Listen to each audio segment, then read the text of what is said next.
What is going on, everybody? Welcome to the Locked In Sports Podcast. I'm William Locked In. Joining me on this early Monday morning before the work hours is Luis Barranco. Luis, how's it going, man? It is a beautiful Monday in the city. Chicago is blooming. Miami is blooming. It is Boston Marathon Day for our new marathon aficionados. How are you doing? How was your Easter weekend? I mean, it was a great sports weekend. I mean, we had NBA playoffs. All game one started Saturday and Sunday. We had a great weekend of baseball. Week 3.5 is now complete. I had to think about that for a second. Week 3.5 is now complete. WrestleMania was last night for those that watch, and then we had NHL playoffs. So, what a great weekend. How are you doing? How was your weekend? I mean, I did not move from my couch on Sunday. Did the NHL playoffs start this weekend? That's how it shows you how tapped in I am on that.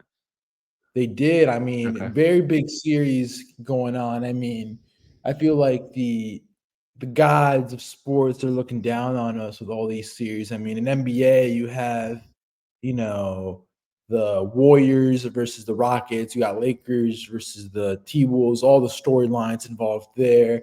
You have the crash outs that are the Detroit Pistons versus the New York Knicks, which I'm tapped into that series. Clippers, Nuggets, very good opening round matchups. And then, especially in hockey, a lot of rivalries matchups. So, you got the Maple Leafs. The Maple Leafs are like the Cowboys, right? Yeah. They can't win. They haven't won a first-round series in forever, right? Yeah, I guess who they're matched up with this year. Some other Canadian team. They're matched up with the Senators, the Ottawa Senators. So it's the Battle of Ontario. So it's if Memphis and Nashville were to go toe-to-toe for a 7-game playoff series, and the Senators have not made the playoffs in God knows when. So a drought's getting broken in the series. You also have the Battle of Florida, the Tampa Bay Lightning. The Lightning are kind of like the Patriots. They're like the evil empire. They're like a dynasty. They're facing off versus the defending champions, the Florida Panthers this year. So they're going at it. You got LA versus Edmonton. You got Joe's Minnesota Wild actually made it to the playoffs this year, and they're facing off against Vegas in the first round. And those are just a few of the really tapped in series that are in the playoffs. So, I'd like to thank the gods of sports. How are you doing? How was your Easter weekend? I know last night was WrestleMania, and WrestleMania is kind of a big deal for some people. I mean, I don't care, but I just have it on as background stuff. But yeah, I don't care about the WrestleMania. I was with family last night for Easter dinner, so that was nice. Pretty chill weekend otherwise. Hung out, watched ball, watched the Grizzlies get spanked in game 1 by 51 points on Sunday. I don't know why they have to even bother playing the rest of the 3 games in that series. I think you can kind of just call it a wrap at this point. And watch the Yankees, of course. We'll obviously get to that today. Watched a lot of baseball. So it was a good weekend, relaxing. I got Friday off at work. They gave us Friday off, so that was nice. Nice little 3-day weekend. And ready to go again. Ready for the week. It's Monday morning. Fresh week. Ready to get going. You're not going to get food poisoning from last night's dinner, right? There wasn't no burritos for dinner last night? No, we had lamb and some potatoes and asparagus and stuff. But you're okay, right? I am fine. Crazy. The fine. Oh, you're alluding to Austin Wells, who missed Friday's game with food poisoning. Yes, and they made it very clear quite early that it was not burrito food poisoning, but I don't know. We'll see. I mean, we said this. We said this right when he made that Instagram account early, the next day. We're like, what if he gets food poisoning as a result of this? Because it was right around when Bellinger missed a game for the food poisoning with wings, and we're like, you got Austin Wells doing this burrito account. We're like, I don't know. And then he got hit with it on Friday. I mean, he said it wasn't from burritos, so I can't. I don't know what it is, but 2 food poisonings in the span of 2 weeks. I don't know what the Yankees are eating. Hey, I don't know if it's the room service, the caterer. Somebody's got to come and do some work. I mean, we might need to get our GI doctor working out there and giving them Pepto-Bismol or something to protect those gut flora. But I just remember like when that happened, I texted you, I cannot wait for the food poisoning text to just hit like crack, and boom, it did. But in that note, I mean, week 3.5 is now in the books for the Major League Baseball season, the 2025 season. I felt this weekend we had a lot of belt-to-ass games, a lot of blowouts, and we had a lot of really interesting storylines to follow this weekend. And as we open up every podcast every week, we do the State of the Yankees address, as William, our resident Yankee fan aficionado of the podcast, will give you his week in review of what was the 4-game set that was this weekend for the Yankees. This weekend, the Yankees did travel to George M. Steinbrenner Field, and a series that was marked with controversy and a lot of odd occurrences. And a lot of bad umpiring. I just got to say, umpiring was terrible this weekend. Yes, we'll get into it. But like I said, very, very weird series. A lot of weird stuff happened that we'll get into. I'll go day by day and review the games, and then William will just give you his overall rundown and review of the weekend series. So Friday, the Yankees won 1-0. Austin Wells did not play, as we had mentioned, due to the food poisoning, which he did say it was not the breakfast burritos. Carlos Rodon, my drafts were loaded, but my stuff is still in the drafts. And Carlos Rodon threw 2 hits, 0 earned, 4 walks, and 9 strikeouts. Great defensively, which I mean is something that we'll talk about later, and it marks 5 straight wins. So great 1-0 victory from the Yankees. Saturday, I feels like where a lot of the talking of this podcast will go to is that Tampa won 10-8 in extras. Yankees loaded the bases in the first. They really did get the Shane Baz, and they got it to 3-0. Yankees went up 6-1, and then the wheels came off the bus in the 9th with Mr. Devin Williams, and then you had the walk-off by Jonathan Aranda off Yoendris Gomez. And then finally, on 420 Easter, Cody Bellinger went yard for the 3rd year in a row on 420 for those that celebrate that. Man, I totally didn't even cross my mind that was 3 straight years of a 420 home run for Belly. That's funny. 3 straight years. There's the controversial Judge foul home run, which after he struck out on the next pitch, leading to the Boone ejection. Max Fried was elite yesterday, which we'll talk about. 7 2/3, 2 hits, 2 walks, 2 strikeouts, which you'll talk about how weird the score sheet was with the Max Fried hit. And so far, Max Fried in this first year of his contract, 5 games, 3-0, 1.42 ERA, 31 and 2/3 innings pitched, and 30 strikeouts. Worth every freaking penny of the Yankees. I think the first thing I want to open up before we go deep in the Yankees, and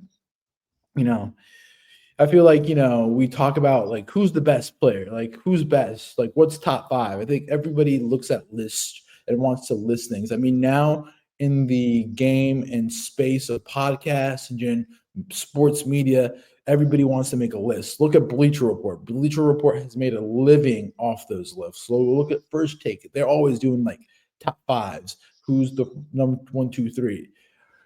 But I'll ask you this question. In the American League, is Max Fried a top 5 left-hander? Or maybe even top 3 left-handed pitcher? Okay. So you got Crochet, obviously, on that list. I think he might be a top 3. I mean, you got Crochet, Skubal, Reagans, Framber, who hasn't been that good this year. My Cy Young pick, he's been disappointing. And Fried. I mean, yeah, Fried has the 2nd best ERA amongst those guys, only behind Crochet. Fried's at a 1.42, Crochet's at a 1.13, which is crazy. Cole Reagans has been really good. He had a bad start this weekend against Detroit. That was kind of his first blow-up start. Skubal hasn't been his absolute best. Yeah, I think he's a top 5. And I'd probably say, I'd probably still take Crochet and Skubal over him in terms of lefties. But I think I would rather have Fried over Cole Reagans for one playoff game. Like Max Fried has been great. And it's been much, much, much, much, much, much, much needed for this Yankees team this year because they still rank 26th in starting pitching. ERA, it's still a weakness, and he's kind of been holding down the fort there. Like, you feel pretty confident when you got Max Fried on the mound, every fifth day, whatever. I just hope he stays healthy. Obviously, you never know with pitchers. He does have a history of injuries, so fingers crossed that he stays healthy. But yeah, through what has it been, 3, 4, 5 starts for him so far? Probably 5 more years. like 5. Yeah, I think he's comfortably top 3 lefty in the American League. How about the league? Top 5 in the league? That's what I'm just saying. I mean, we all think about Crochet, and I mean, this will be something that I feel like in the offseason or next year, we're really going to have conversations about the Crochet Fried debate. I feel like that debate's going to follow like for as long as both of those guys are on the team, because you're going to look at the Crochet deal and you're going to look at the Fried deal. Like, yes, the Crochet deal and Fried, they're all comparable. You did have to give up prospects. So that's just the biggest question to me. Yeah, Fried got 8 years, 218 this offseason from the Yankees, and then Crochet signed that extension basically right after the season started. 6 years, 170. So Crochet's a little bit cheaper. He's at it's like 28 a year or so. And then Fried, he is at 27, but it's longer. It's 2 years longer. So because Fried's only making 14.5 for the next 2 seasons, but then it goes up to 31.5 starting in 2027. It's a long, 8 years. It's kind of a long, it's a long deal. I feel like by the time he's 38, when this deal ends, 39, I don't know. But right now, yeah, he's been great. And I think my favorite thing about Fried is he's a true pitcher in the sense that he's not up there just trying to blow it by you. He's not trying to throw 100 and just get you swinging every single time. He loves to mix in the curveball. He's really pitching to contact. Like, he got so many ground balls yesterday against Tampa Bay, and I feel like he's kind of just a true pitcher. He calls his own pitches. He does a really good job with his pitch mix and his pitch calling. So he's fun to watch. He's not one of these kind of modern era just flamethrowers. But he can dial it up every once in a while too. He's a fun pitcher to watch. Do you think after 2 starts this week he had, do you think are we going to put him now? Is he firmly in the mix for the AL Cy Young? The AL Cy Young, we'll talk about the NL later, but I feel like with the AL Cy Young, is kind of something that I've thought about, because the NL Cy Young, it's clearly a 2 to 3 horse race right now. Mm-hmm. That's how I think about it. Now with the AL, I think it's so wide open. Yes, you have Garrett Crochet, but man, what Max Fried's doing is ridiculous. He had a no-hitter through 7. Controversial. And then that got overturned. Right now, Crochet's plus 170 to win. And then you got Scooble at plus 400, and then Max Fried at plus 700. But screw the betting odds. What do you think? What is the non-biased baseball opinion think? Yeah, I don't think he's going to win the Cy Young. I think he doesn't have the strikeouts. Yeah, I don't think he's going to have the strikeouts. He's probably going to have a few blow-up starts in there just because he's more of a pitch to contact kind of guy.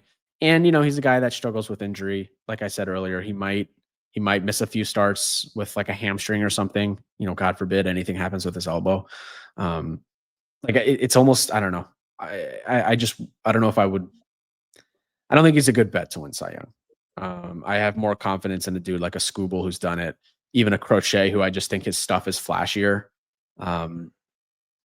Now Crochet's pitching in a tougher ballpark, I think, than Yankee Stadium, especially considering he's a lefty and righties will, spank balls off the wall off him. But yeah, I don't think he's going to win the Cy Young. I think that's probably a step too far. I think he can. I think his goal, if we're just talking strictly about awards, is to finish top 3 in Cy Young voting this year.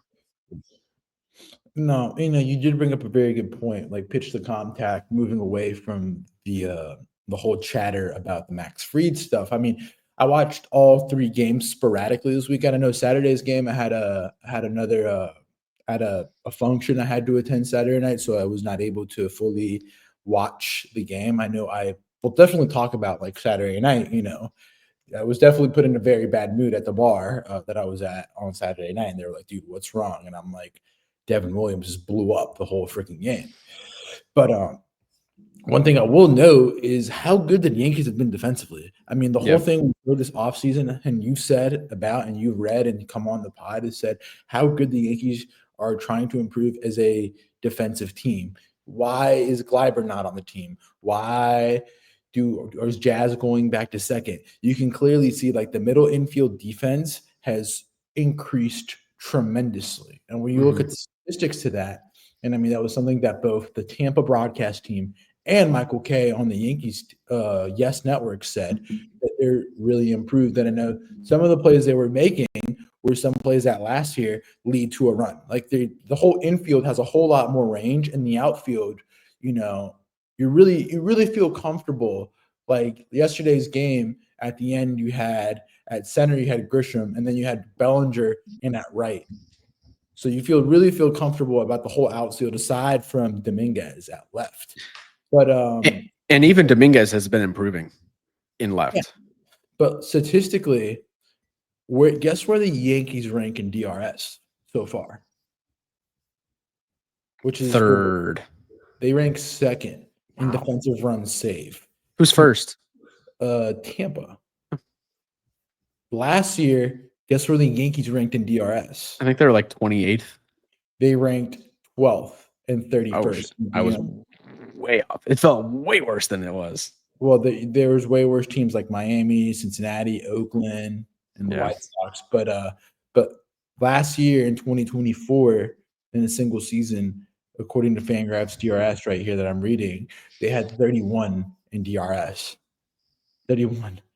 In 2025 through week 3.5, they're already at 15. Yeah. It's much improved. And, you have guys like Trent Grisham, Gold Glover. He's been, he made some really tough plays in center field this weekend in Tampa with the wind swirling. Doubled off the guy at second base yesterday. The Rays were kind of running into a lot of mistakes on the base pass this weekend, which I'm sure if you're a fan, you're kind of frustrated about. But yeah, Grisham made some great plays in center. Obviously, you had the Bellinger catch against the Royals this week where he essentially saved the game. You got Jazz making the nice diving catch out in center field to preserve what we thought was the Max Fried no-hitter at the time. You had Volpe made some nice plays going to his right this weekend in Tampa. The only really concern I have right now in terms of defense is the third base position. You had Oswaldo Cabrera, who I like as a player, but he had some tough plays at third base. That error in the ninth inning on Saturday. He had the error yesterday as well. That's the one position that you look at as a Yankee fan. You're like, we need to upgrade at that position. Oswaldo had a tough game, really kind of a tough weekend.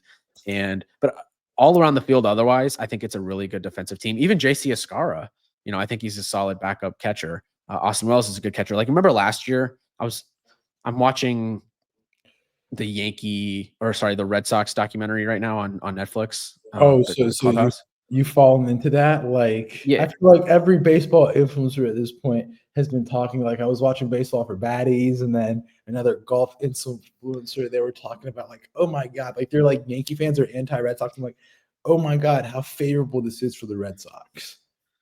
Well, I think it's a good documentary, and they were talking about the game Sunday Night Baseball last year when the Yankees were in Fenway and the Red Sox, they're like, Trevino's got a weak arm, and they ended up stealing a franchise record 8 or 9 bases in that game. That just doesn't happen anymore against the Yankees because, they've upgraded defensively. Paul Goldschmidt's been making great scoops at first base on some picks that he's had to do. So the defense has improved. And I think, it's just so hard to win games with a bad defense. It kind of feels like you have to do just a little more to win when you have to, kind of counteract a bad defense. So the fact that you have the foundation of a good defense, it kind of mitigates some of the other things. I think it's huge. It was a clear focus this offseason, and yeah, they're better because of it. As a fan, I think it is super refreshing because just last year there were so many games and so many plays where you're just so frustrated that, you can't make simple outs. So yeah, third base is probably the one spot that I think needs some fixing, but otherwise I'm pretty happy with it. mean, I think another concern, which we'll get into, I mean, I think the biggest thing, let's stop dancing around. We're already 20 minutes into this podcast. Like, let's stop dancing around and talk about Saturday night. I mean, the whole Devin Williams debacle is something that we need to clearly discuss because it is something of concern. I know I jokingly said to you, like you said, DFA him because, heat of the moment. It's just a fan thing that happens. And I responded to you, well, you did give up Nestor Cortez and Caleb Durbin, who did debut this weekend for the Brewers. Mm-hmm. But, it is something of concern of who's going to be pitching the ninth. I mean, the Saturday game is because I'm keeping count of games that the Yankees could have won, except for errors. So, like I said last time, I have the game 2. I can't remember if it was game 1 or game 2 of the Arizona series where Eugenio hit the ball and they made it a 7-4 game. I can't remember that game. And then there's the other game that they lost against Pittsburgh on the Sunday Pittsburgh game. So those are 2 games that the Yankees could have easily won if it wasn't for some idiotic decision making. We can add Saturday to that one. It all started with the Waldo defensive error. And then, Devin Williams, you can talk about how his stuff was, but I've clearly had my concerns watching him a couple of times. Like, he doesn't inspire confidence. And I kind of feel like closers, and I was talking to my buddy John because we were talking about Class A this weekend. Closers are like kickers and kickers in the sense that they're a lot of confidence. And once their confidence is shot, like, you don't know what you're going to get out of them. Just like kickers. Once a kicker starts missing left and right, you don't know what's going to happen in a game. And I feel like it's such a volatile position that sometimes you just got to, you got to nip it by the bud and go by committee. But the thing is, the Yankees, like happened this week, there's no length in the starting pitching right now. They're only getting 5 to 6 innings, and the bullpen just getting absolutely just, ran. Like yesterday could have been awful. If Fernando Cruz doesn't get out of that 9th inning, it was getting a little squirrely. If he doesn't get out, who are they going to call in to pitch? Because Weaver wasn't available. You weren't going to try to out Devin Williams. And Tim Hill threw the day before for 20. So there wasn't a lot of options. Like none of the guys were available. The only guy that was available was like Ryan Yarbrough. And Ryan Yarbrough, I don't believe, has a career save in his book.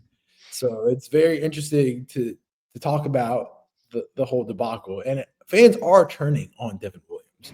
If you were watching, I don't know if you were home yesterday, but the telecast yesterday, you could hear in George Steinbrenner, which was basically Yankee South, fans were chanting for Luke Weaver. Yeah. The Steinbrenner Field situation is interesting. You could hear individual fans talking. You could hear individual fans screaming, yelling. You could hear the traffic from the road outside the stadium. It was an interesting experience watching 4 games there. But yeah, to the point, I think it's mostly like a stuff thing for Williams. He's a 2-pitch pitcher, fastball change, and his fastball isn't all that impressive, and the changeup hasn't been really working for him this year. So, what is he at that point? Obviously he's established himself as the best closer, or not the best, but one of the best. I mean, Aaron Judge refers to him as the best closer in baseball. I don't know if I'd go that far, but he has a track record of success. He's established himself as one of the best closers in the sport, and he's just not pitching to it right now. I don't know if it's a confidence thing. I don't know if it's like a new uniform thing, the way you pointed it out a couple of weeks ago. I don't know if it's the fact that, he might be up late, super late with this new baby that he has, which obviously congratulations to him for that. I mean, it's just not, 4 earned runs, you're up 8-4 in the 9th inning, and you have your supposedly star closer coming in. You think he, seals the deal every single time. It's a huge cushion. Even if you allow 2 runs, you still win the game. 3 runs, you still win the game. So that was, yeah, I think that was the 3rd game of the year where you're like, we really should have won that one. And it should have been 6 straight. You get the sweep on Sunday. It should have been 7 straight. It should have been a perfect week. Sweeping Kansas City, sweeping Tampa Bay. And that one is going to come. I mean, I don't know if it's going to come back to hurt us, but that's one that you point to, like, we really should have had that one. And, I don't know what they should do right now with the closer position. I think, Boone will continue trotting Devin Williams out there until, um, you know, maybe he blows a few more. I don't know. It could be a confidence thing, but I think it's a factual statement to say that Luke Weaver has been a better pitcher than Devin Williams has this year. Like, that's not even up for debate. So are you serious about winning, or are you trying to protect egos, protect confidence? Because I think if you take Devin Williams out of the closer role, I think he's just going to, I could see him spiraling from there, to be honest. I think he's, I don't know. I think he's been the closer, right? His whole career, essentially. And if you take him out of that spot, I just think it's really going to affect his confidence, and who knows what we see from there. So I do think it's good from Boone so far that he's, still backing his guys. That's his job. He's not going to trash him in the media. Who knows what kind of conversations they have behind closed doors, but I do think it's good that he's backing him in the media. It seems like all the players are still behind him. He seemed really downtrodden after the game on Saturday. I feel for the guy. He's a human being. I hope he can turn it around. Obviously, like, as a fan, we got to back our guys when they struggle, because obviously the talent's there. He hasn't done it for the Yankees just yet, but we've seen it before. So I wouldn't make the change just yet, but it is concerning at this point. Like, he hasn't been good. No, yeah, I was driving home Saturday night, and it was really late. Like, didn't want to listen to music. I just wanted to listen to some people talking on the way home. Late night drive. And I had the Yankees post game, and I was listening to Devin Williams, who can sound like a person who just really, like, feels for it. He knows what's up, and you can tell, like, he's clearly concerned. It's a contract year. But I would like to shine some light to you as a Yankee fan that there's hope around the corner. As a career, Devin Williams in the month of March and April has a 4.3 ERA.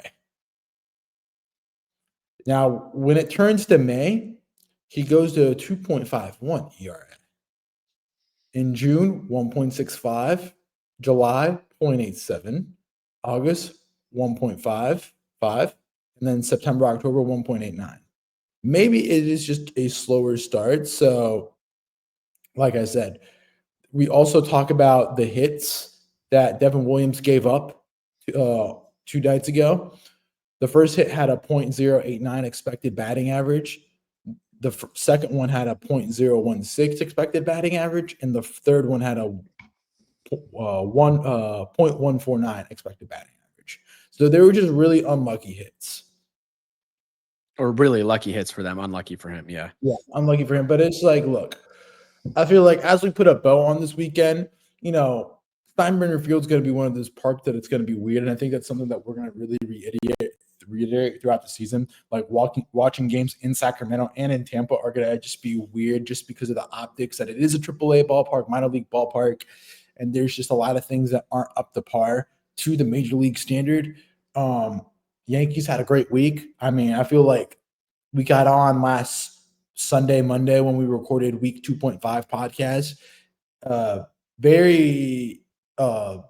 I would say the right word would be very, not unhappy, but very disappointed after the Giants series and the Tigers series. And you're telling me that you were able to sweep the Royals, which that's a whole nother story, but you swept the Royals and you swept Tampa. And you can say that you are in first place. Should have swept Tampa 3 of 4. But still, you can tell me that you're the best team in the American League so far at 14-8 with a 2-game edge on Toronto, and Toronto had a rough weekend. I think you would take that. Ideally, you would love to win that game yesterday, but hey, you're in first place. You're 7-3 in your last 10. Yeah, I think that's pretty good. Like, I think if you're a Yankee fan, your happiness level is a 7 or 8 right now. You go to Cleveland this week. You go play 3. Say you win 2 games. I mean, Cleveland's starting pitching has been a little wonky. They won't have Clase tonight, so you can get to them. Today would be the game because they're kind of bullpenned out from this weekend, and then you get the Blue Jays this weekend, and I think that will be the series you got to win. Mm-hmm. Say you win 2 out of 3, the Guardians, and then 2 out of 3 with the Blue Jays. You build yourself a nice little cushion. You get Baltimore. Baltimore can't pitch the week after, and Tampa. Like, the next 2 weeks, If the Yankees don't have a 5-game lead on the division, I will be very surprised. They got to separate from teams like the Blue Jays and the Orioles that I just don't think are that great. I think the Red Sox are starting to turn a corner and will be there. But yeah, Cleveland this week, it's kind of my least favorite series of the year at Cleveland. I don't like watching games in that ballpark, especially in the cold. I don't really find that team that interesting, for being totally honest. But I think it's interesting that Clase has been struggling so far this season. But maybe it's not a good thing that for the Yankees that he's not ready to go today. But yeah, good week. Can't complain. Should have gone undefeated, but 6-1, whatever. They need an off day. They finally got an off day on Thursday. It's been a long haul here. But yeah, can't complain right now. 14-8. It's kind of where you want to be, obviously, and especially considering the starting pitching has not been that good. I think it's been great to see them get off to such a good start without really everyone except Max Fried's kind of been so far in that rotation. So yeah, good week. I mean, tonight we got Clark Schmidt going up. Be very interesting how much he goes tonight versus Devin Williams. Probably a good start. And then tomorrow you got Will Warren versus Tanner Bybee and Carlos Rodon versus Luis Ortiz. You should be able to win Wednesday pretty easily, and you should be able to take, I'll say tonight. Yeah, I think they should win 2 out of 3 in Cleveland. Cleveland's actually been pretty good. They're 12-9, half game behind Detroit in that division right now. Just swept the Pirates. So it'll be a fun series. Rematch, obviously, of the ALCS last year. They're a very good home team too. Like, they really defend home turf. So they're 5-1 at home so far this season in Cleveland. And their one loss was last Sunday when it was a Cole Reagan start. So it's like very, very interesting to see how the Yankees come up. I mean, if you are the Yankees, I mean, the one thing of concern is the lack that Bellinger and Volpe can't hit a freaking fastball to save their life. It's the Rays had a very clear game plan this weekend. They were just throwing Volpe straight fastballs, and the first couple games he just could not figure it out. It's concerning. Like, they weren't even like 100. It was mid to upper 90s, and he was missing them. Fastballs up. My thing is, if my grandmother was still alive, I would lock my grandmother in a freaking cage, and until Anthony Volpe can consistently hit fastballs, she would not come out of the cage. If Volpe was not a good defender, he would not be on this team. No, I think it's fair to say. And I think that's an interesting spot, an interesting position for the Yankees to look at long term, because I don't think they're going to lock him up to an extension like some of these other teams have been locking up their young guys. I don't think he's, quite frankly, earned that at this point. And you got a guy in the minors and George Lombard Jr. that I think the Yankees are pretty high on. I mean, we saw him perform pretty well in spring training this year. He's still a couple years away, but it's like, if Volpe struggles this year, you don't want to trot him out next year at shortstop. Do you go out and get like a 1-year guy before Lombard's ready, or do you rush Lombard?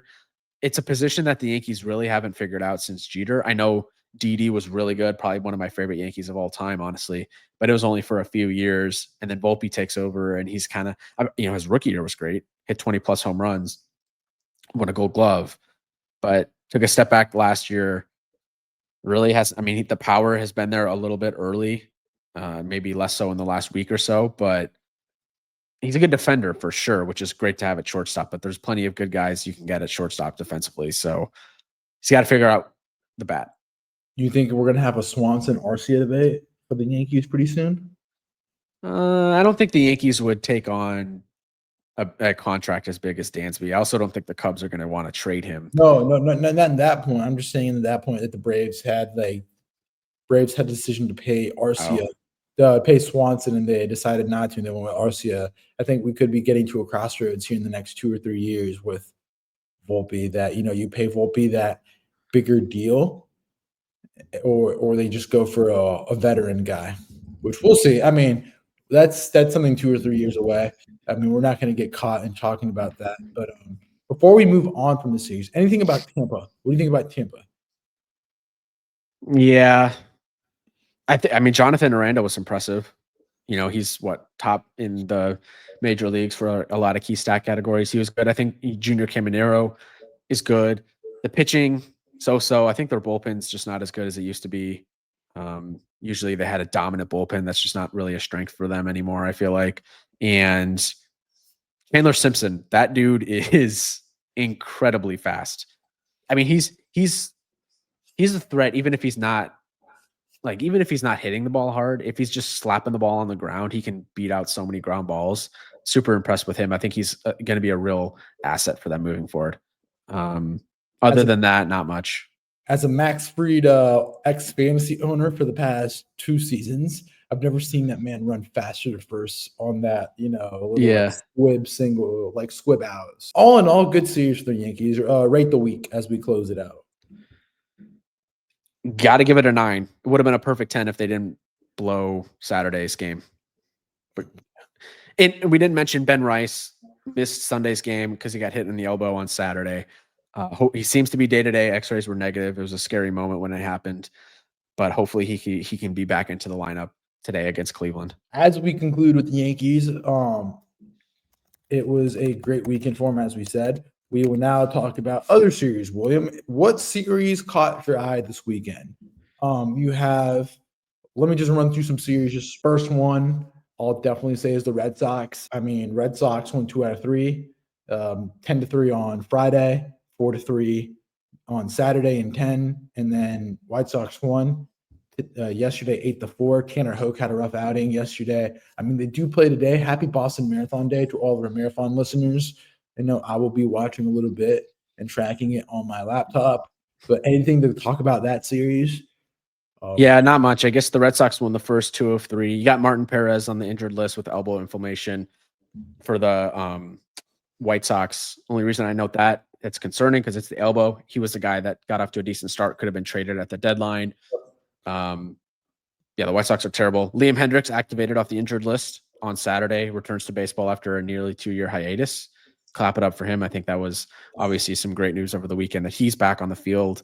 But other than that, not much. Crochet was good again on Saturday. And Hendricks got roughed up on his first day back. So yeah, that sucks. I mean, at least he's playing. I think that's the main thing. Oh, Trevor Story did have a huge game on Friday, 2 home runs. Yes, sir. Yep. Yes, sir. Myrtle Beach Merman player development out here, on my fantasy team. Definitely was a good sight. Let's talk about the game that this weekend. I think one of the most interesting series was the LA Texas series. I mean, Congratulations to Mr. Ohtani. I actually have a question. Ohtani had a kid. Mm-hmm. I don't know the gender of the baby, or no, more so, I don't know the sex of the baby. Okay. But where was the child born? That's a good question. I have no idea. Do you know? Was the child born here in LA? Because if so, we could have Ohtani Jr.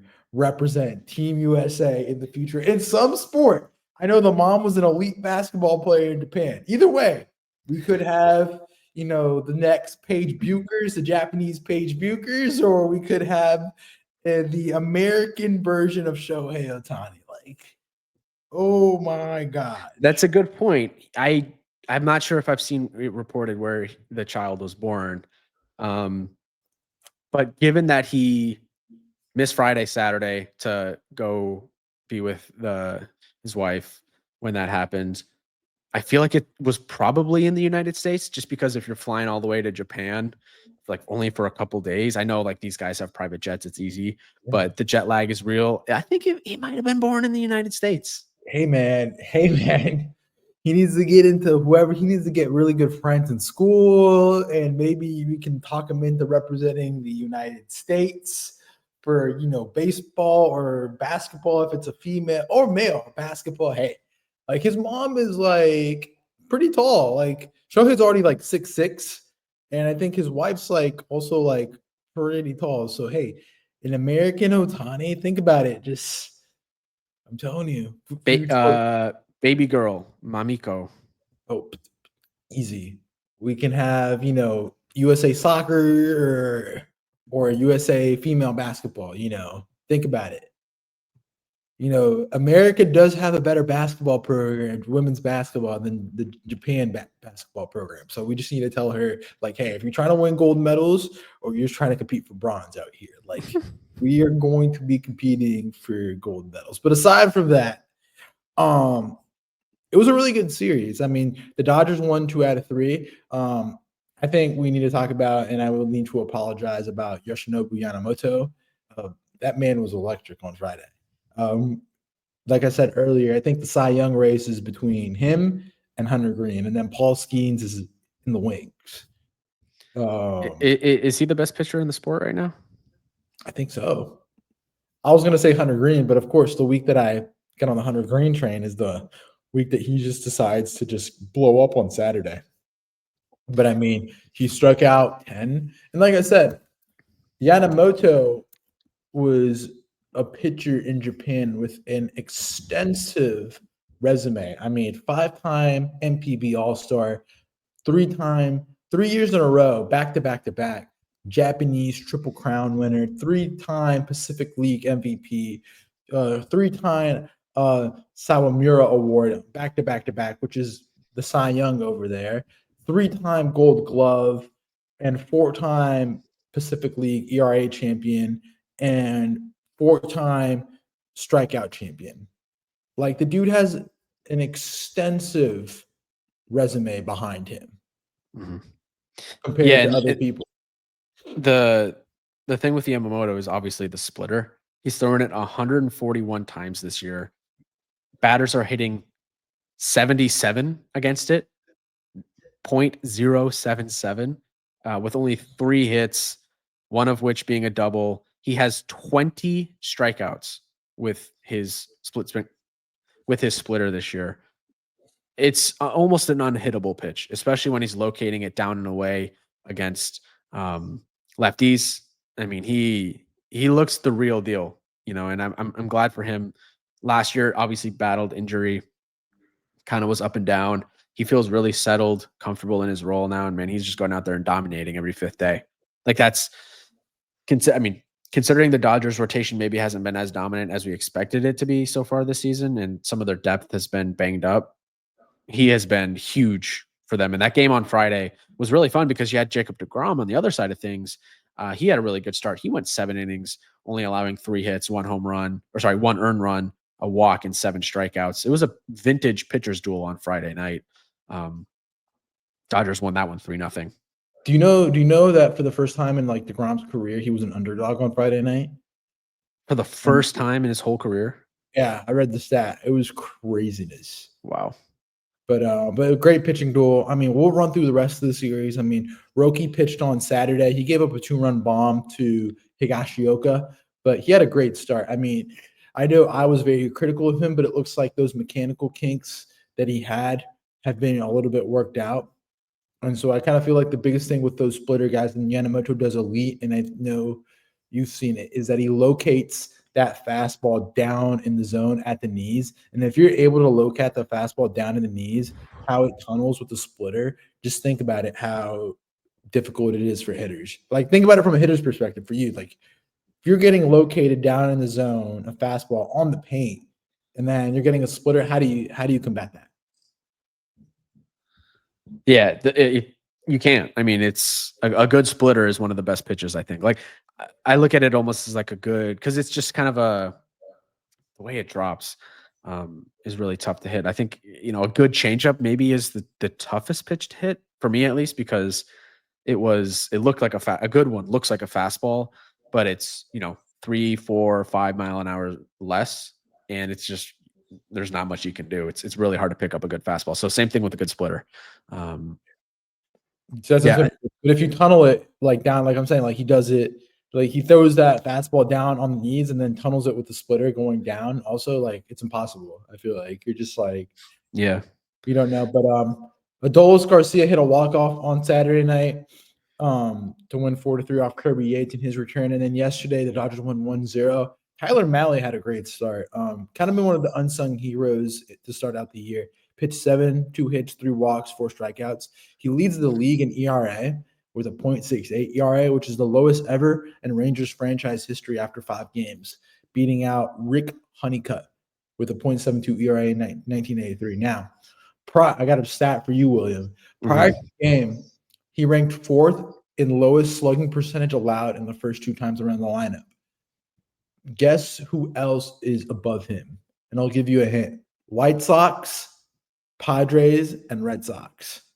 Prior to the game, he ranked 4th in lowest slugging percentage allowed first 2 times around the lineup for pitchers this year. Yes. And the other 3 guys ahead of them, the number 1's on the White Sox, number 2's on the Padres, and 3's on the Red Sox. Is number 1 Shane Smith?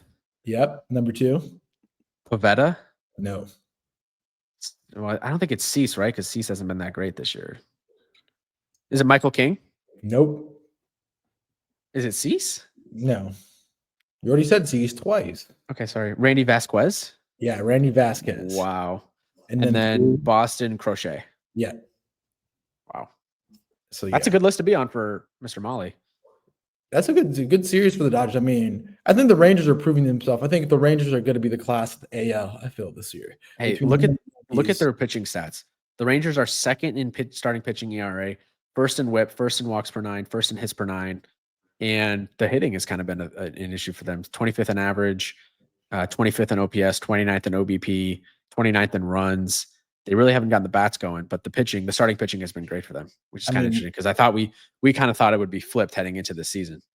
I mean, Langford's been hurt. He just came back. I mean, Seager's starting to get hot. It's kind of back and forth. Did you see how that game ended on Sunday with Wyatt Langford being thrown out at second base? I did not. What game did I start watching? I can't remember. I remember turning it off because I was watching also the Milwaukee-Sacramento series, and I turned it off.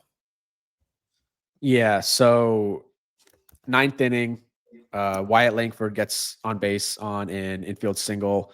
They're down 1-0, trying to come back and tie it. And then Kevin Pillar popped up, Josh Jung lined out, and then Wyatt Langford was caught stealing at second base. And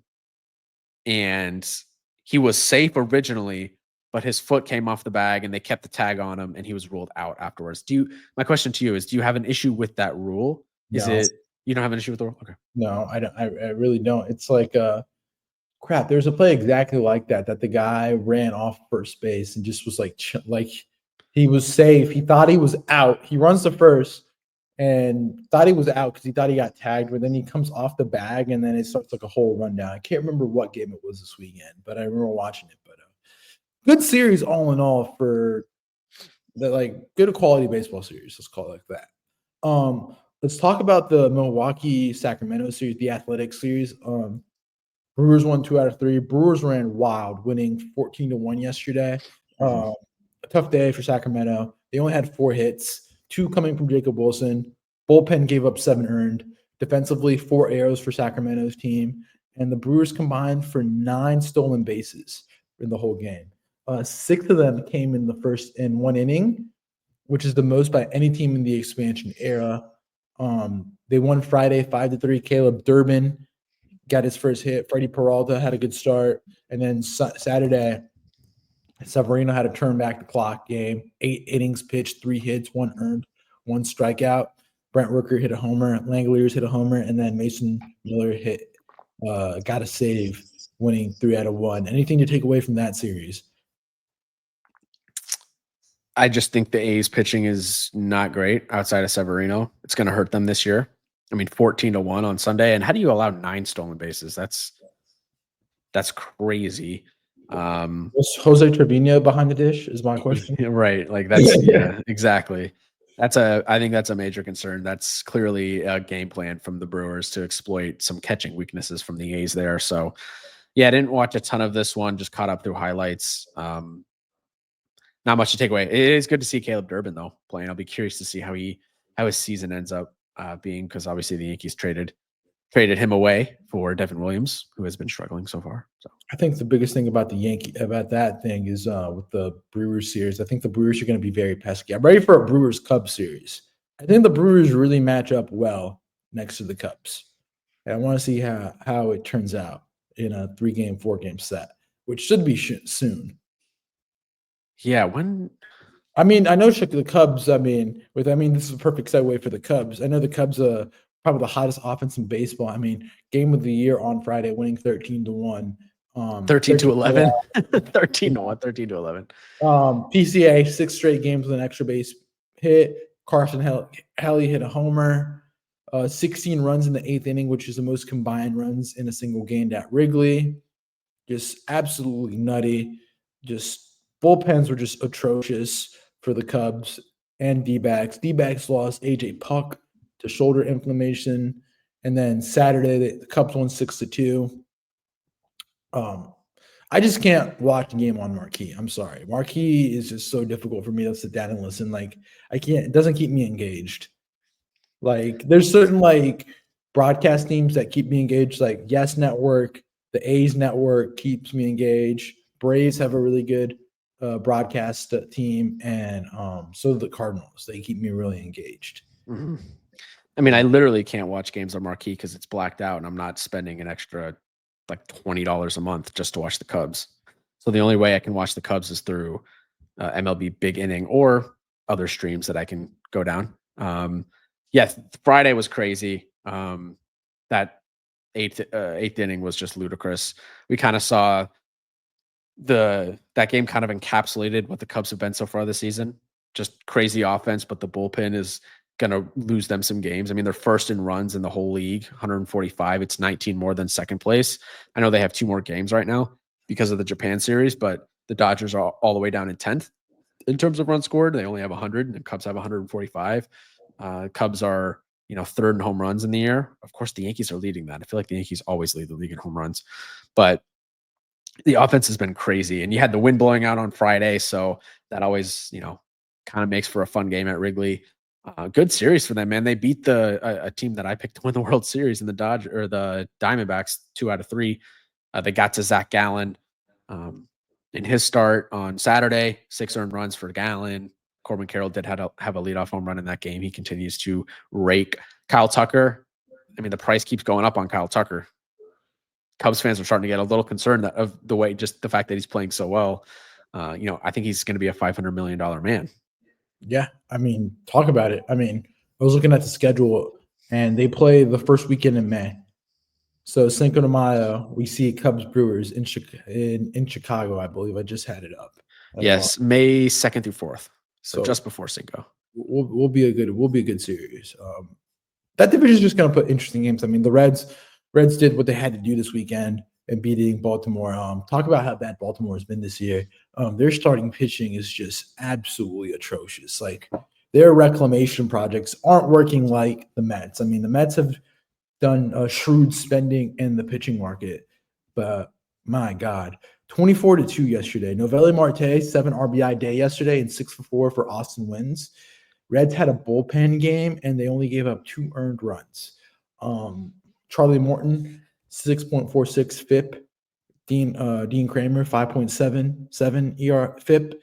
Sagano, 5.59 FIP. And Popovich, 5.2 FIP. The rotation ERA is at 6.1. The craziest thing is that their bullpen is actually top 5 in Major League Baseball in ERA. No, it's not. It's 23rd.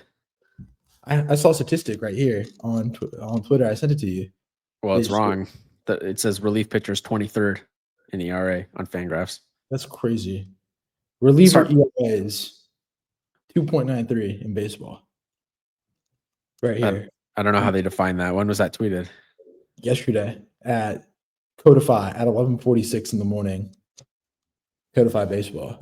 Fangraphs has got him at 23rd in reliever ERA. We have a source off, but yeah. Talk about how Baltimore's like. I mean, we talked about it. I mean, you posted at that clip. I think it's something of clear concern. I mean, Grayson's going for that second opinion. Zach Eflin's out. Like, could it be curtains this early for Baltimore? Like, already in April 21st? Like, yeah. I mean, they're dead last in rotation ERA. It's the worst rotation in the game. They've been terrible. There's no other way to sugarcoat it. And, it's 41-year-old Charlie Morton, Dean Kramer. Sagano actually had a good start in his last time out, but he's still a rookie in this league, even though he's 35. And then Povich, is not good either. And, the lineup's kind of middling right now. 11th in OPS, 16th in average, 6th in home runs. You've had some good years, but like you're kind of just relying on at this point, the offense to go nuclear every night. And I just don't think they have the talent to do that. And, when you're relying on so many young guys, it's just, there's more variance there, from year to year. They're not established guys yet. I think Adley and Gunnar are established, but, dudes like Jordan Westberg, who actually has been pretty good for them this year, Jackson Holiday, we haven't seen it from him yet. Like, I think it could be curtains because this division is just going to run away from them with the Red Sox and the Yankees, I think. But as it's been going on, we've seen that it's just been like everybody's been eating each other up in a sense. So that's the only thing that's their saving grace, that, they got to win games, though. I mean, they get the Nationals this week, and the Nationals are probably one of the most mercurial teams in baseball. So we'll see what happens. I mean, they got the Nationals this week, then the Tigers, which I think the Tigers should be able to do work on them this week. And then they get the Yankees. So, yeah, they do. Go ahead. Sorry. I said big week ahead for them. Yeah, they got Scooble on Sunday. I don't know, man. Might as well chalk up that L. When you allow 24 runs in a game, like that's a clear. Like, how many teams have allowed 24 runs in a game and gone on to win the World Series? I'm just saying how like it was a Reds bullpen game. Like, it would make sense that they would get at the bullpen. Like, the Reds bullpen isn't like the greatest bullpen. Yeah. They got at Hunter Green for 5 runs, gave up 3 home runs, but like, and you can't do that. Like, that's very clear issues. So, yeah. That's the deal. I mean, Hunter Green got hit around. I mean, sucks for me, but hey, because he's on my fantasy team. But other games this weekend, quickly, just run through them quickly. Two series that we'll run through, and then we'll run through the rest. Phillies won 2 out of 3 versus the Phillies. Versus the Marlins, excuse me. Marlins got to Sandy. Sandy only pitched 2, gave up 6 earned, 2 walks, 1 strikeout. Wheeler, 7 innings pitched, 2 earned, 13 Ks. And then the biggest thing about takeaway the series is that their Philadelphia bullpen is struggling. I mean, Saturday they were in clear control, 9-1 in the 5th, and then Romano gave up 6 runs in 2/3. Just bad all around Saturday. And then yesterday, I watched the game yesterday. Jesus Luzardo wasn't good, wasn't awful, but he wasn't great. He was just good. And then the bullpen and the defense just self-destruct. In the 7th, there was a ball hit out to Harper. Harper couldn't field it cleanly or make a play on it, so the ball just went through him. And then Bryson Stott had a chance to get out of the inning, and he didn't field it cleanly, which ended up giving a run away, which that run did come to hurt them because in the next inning, Orion Kirking got 2 men on base and then gave up a home run to Javier Sanjoya and tied up the game, gave the lead to the Marlins 5-4. Thankfully, they tied the game, but still wasn't enough as the Marlins came back in the 10th and won the game 7-5. Clear concerns in Philadelphia with the bullpen, in my opinion. I mean, they have World Series aspirations, and they're still, not a clear pecking order of roles and who can get you outs. Mm-hmm. I mean, Luzardo was, like I said, like let down defensively, which is concerning, but I feel like your bullpen should be able to give you, I mean, Luzardo gave him 7 innings pitch. You should be able to get 6 outs as a bullpen. Yeah, Romano was horrible in that game on, was it Saturday, their free agent acquisition. And then, Alvarado's kind of been their closer this season, but they're 29th in bullpen ERA right now in Philly. I just feel like they haven't really put it all together yet so far this year. They're 13-9, only 2 games back of the Mets. Mets have been playing great baseball. They haven't played anybody yet, but yeah, I don't know. Bohm's been terrible. Does it concern you defensively? The Phillies. Yeah. I mean, that's Castellano, Schwarber. I mean, yes, Harper's gotten good defensively, but he is a converted player at first base. Alec Boehm, got better defensively. Does it concern you like that? I mean, Brandon Marsh also on the IL, their center fielder. Does their defense concern you with their bullpen? Yeah, I mean, we talked about that, how that's kind of like a good backbone to have is a good defense, and not great. They're older too. Like most of their guys are over 30. Not very athletic, as you Yeah. would say the Yankees gotten. Like they are athletic in the sense, but just like athletic, like speed and just agility wise on that team. Speed and defense. I mean, they're 6th in stolen bases, but I'm sure a lot of that's propped up by Trey Turner. Yeah. Stott. So yeah, I mean, talk about that. Braves finally got hot this weekend. They swept, but it wasn't without controversy. Braves swept the Twins. I think the main takeaway is the Twins suck. Twins absolutely stink. I mean, Twins were up. They got the Bryce Elder, but Griffin Jacks blew it in the 8th. Drake Baldwin is a savant guy that you guys should look at. Just absolute red. Good hitting the ball hard.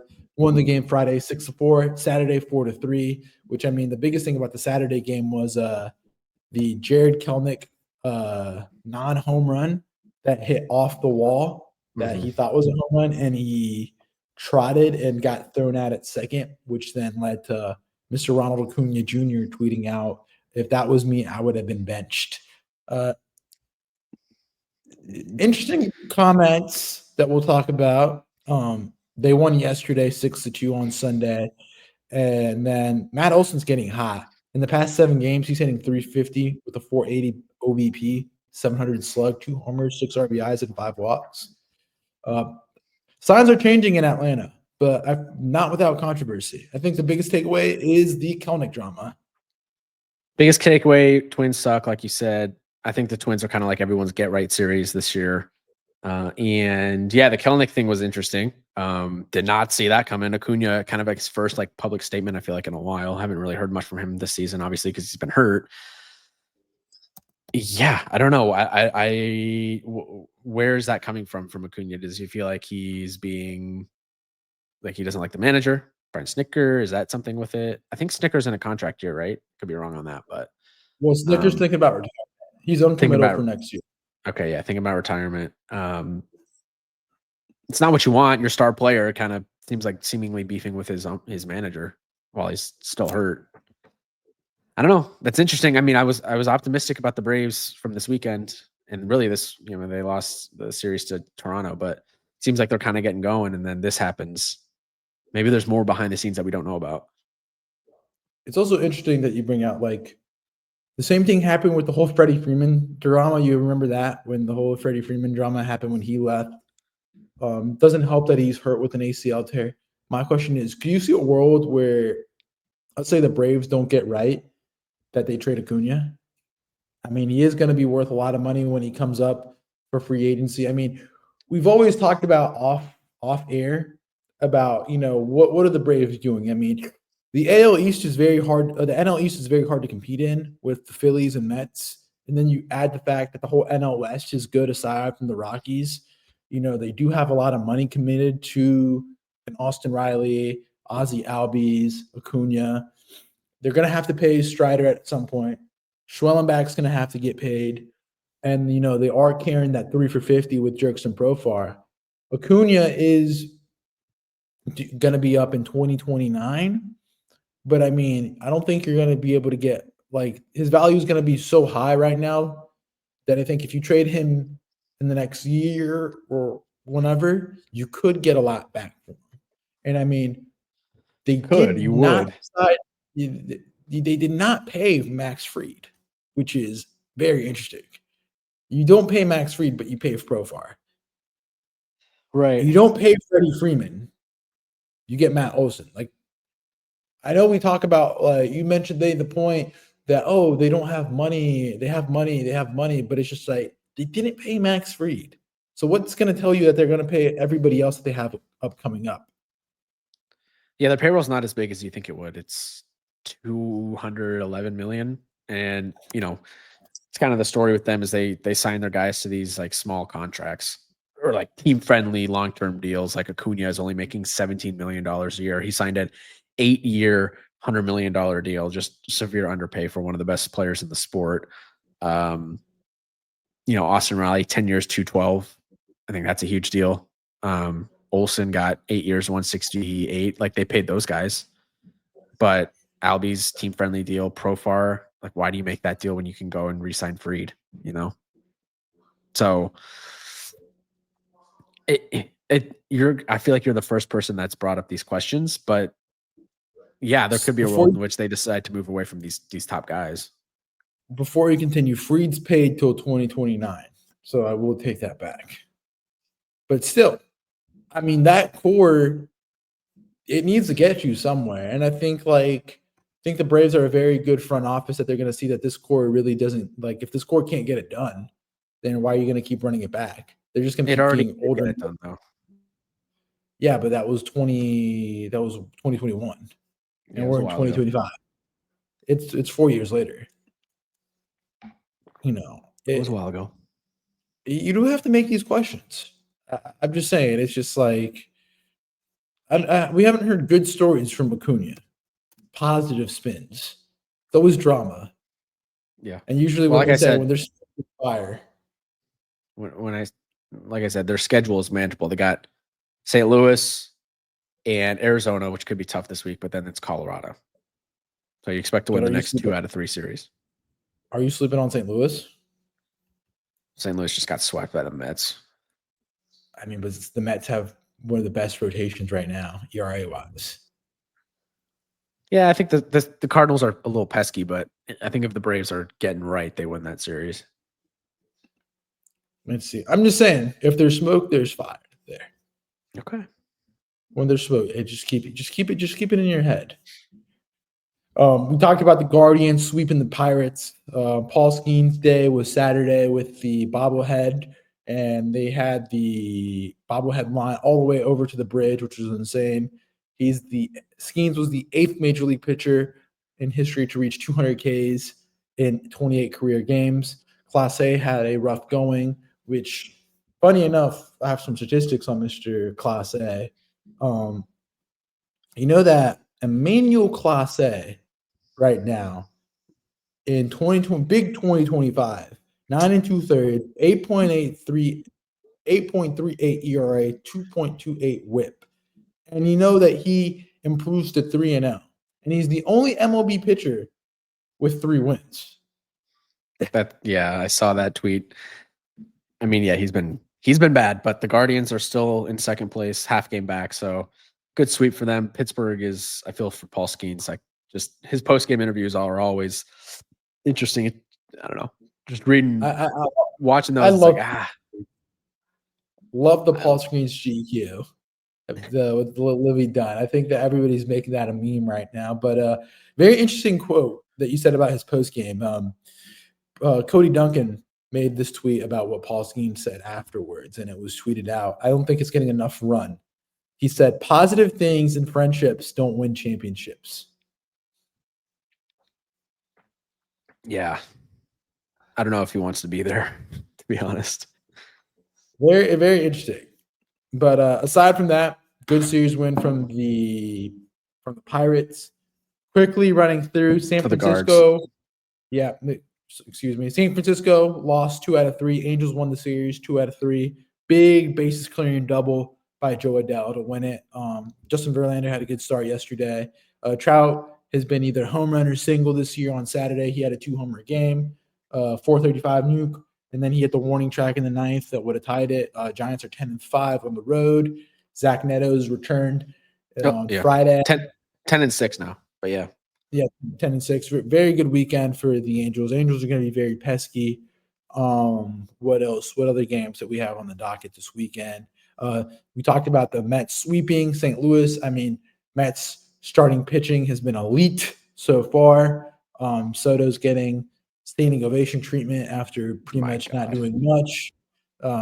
Again, what are we doing? The Phillies fans broke baseball. What are we doing giving a guy a standing ovation because he's struggling for the first 2 weeks of the season in April? Like, that is ridiculous. The Phillies fans, I get it. It was like toward the end of the season with Trey Turner. I understood that situation, but we don't need to be doing this 2 weeks into the season. Like, Juan Soto is one of the best hitters in the game. He's going to figure it out. You don't need to give the guy a standing ovation. It's embarrassing. Like, it's too much at this point. I can't stand it. It's one of my pet peeves. It's too much. Stop. I'll just say this. It's like that friend that finally got something nice that isn't used to nice things and gets something nice. Like, it's like that friend that finally talks to like a really attractive girl at the bar and won't shut up and talking about it. So here you go. That's the Mets for you. That's why some franchises can't have nice things.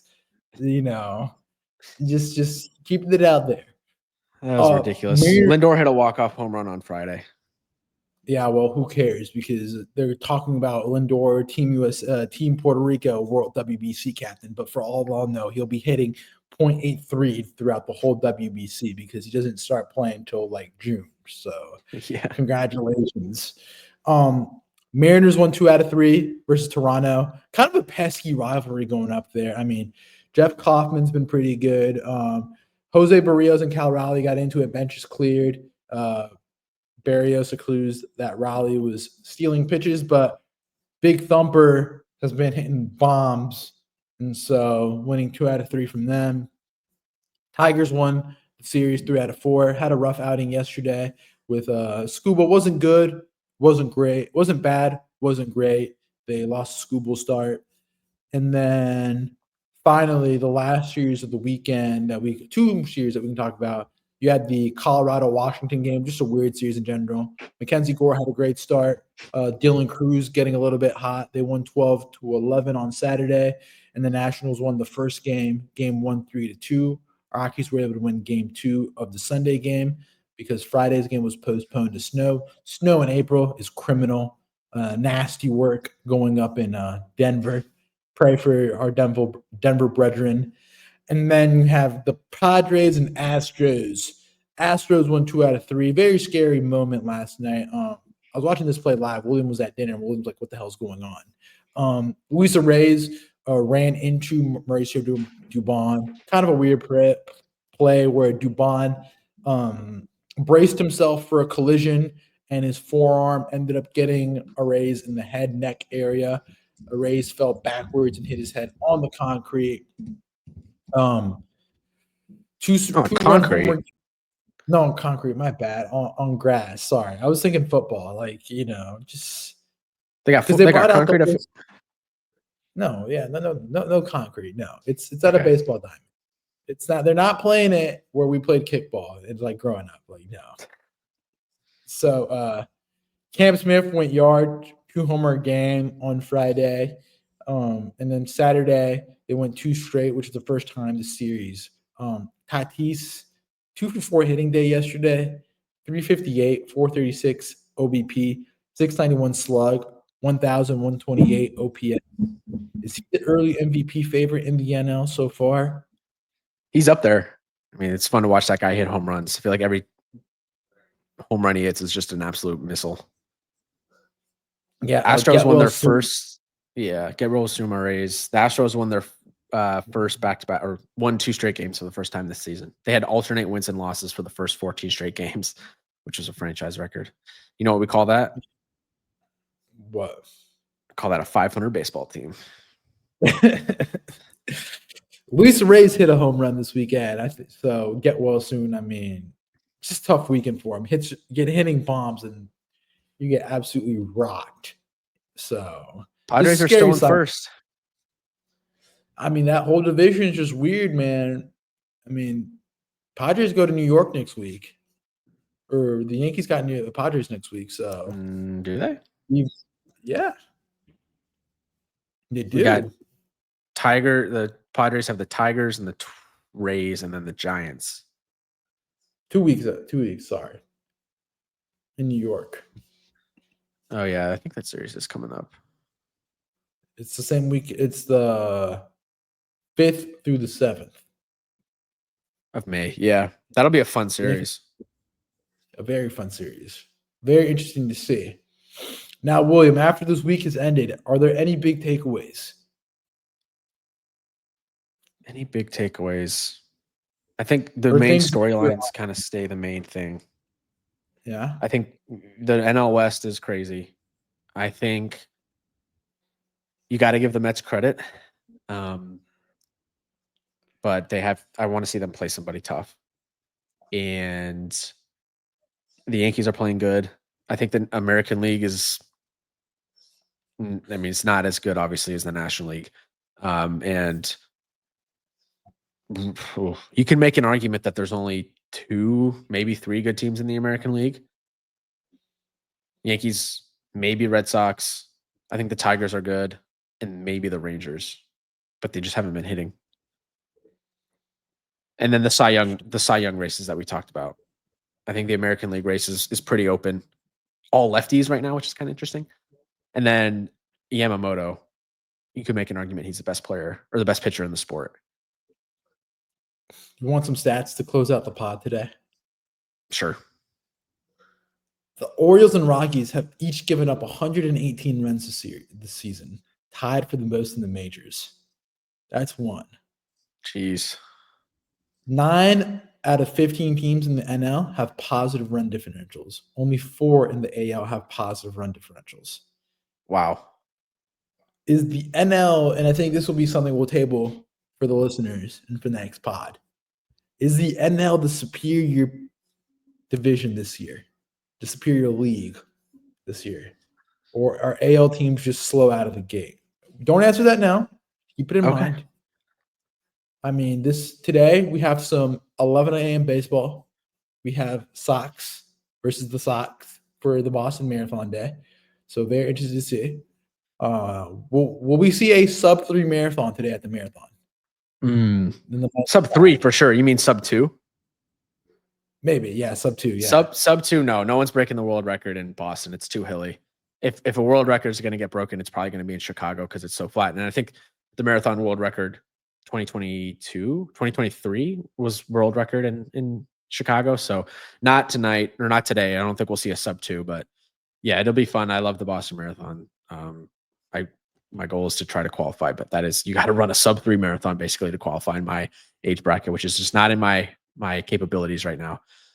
In terms of series this week, we got Philly Mets, which is going to be fun.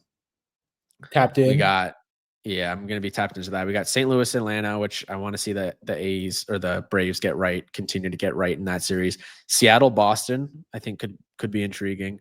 Dodgers, Cubs, I'm going on Wednesday to catch the second game of that 2-game set in Wrigley.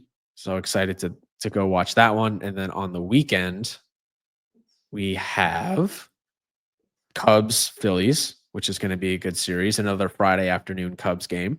We have Detroit, Baltimore, which I just want to see Detroit destroy Baltimore this weekend. I think that would be kind of funny. Sorry, Orioles fans, but like it's kind of make or break territory for them already this season. Braves, Diamondbacks will be good. And Texas, San Francisco, late night West Coast. I'm tapped in Detroit, San Diego. Ooh. Tonight. Detroit, San Diego tonight at 6:40 in Detroit, and then Toronto, Houston tonight. You also got a pesky Milwaukee, San Francisco series tonight. Those 3 are kind of sicko baseball games. So tap in when you can. Rangers, A's, you're probably going to have 100 runs scored in that series this weekend. So tap in. Yeah, so, the A's. It's out in Sacramento. Yeah, okay. That's going to be high scoring for sure.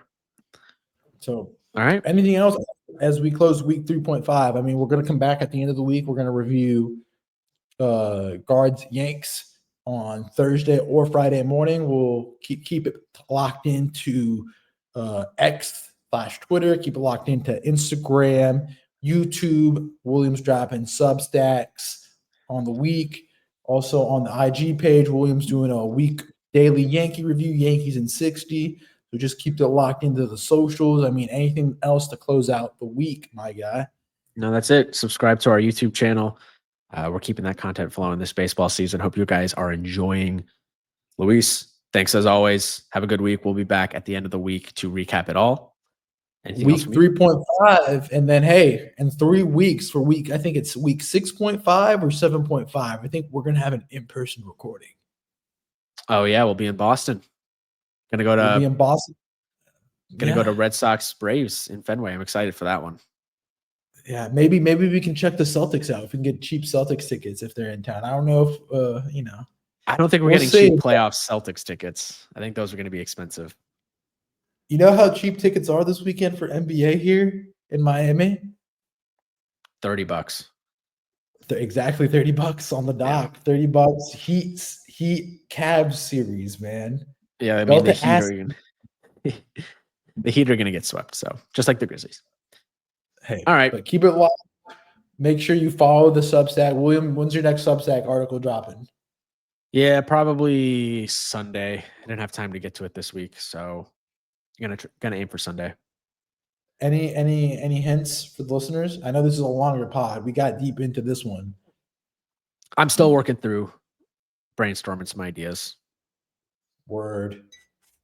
Well, all right. Make sure you keep it locked in. Thank you for listening. We'll be back for week 4, either Thursday or Friday. Thank you guys for listening, and we'll catch you guys then. Peace out.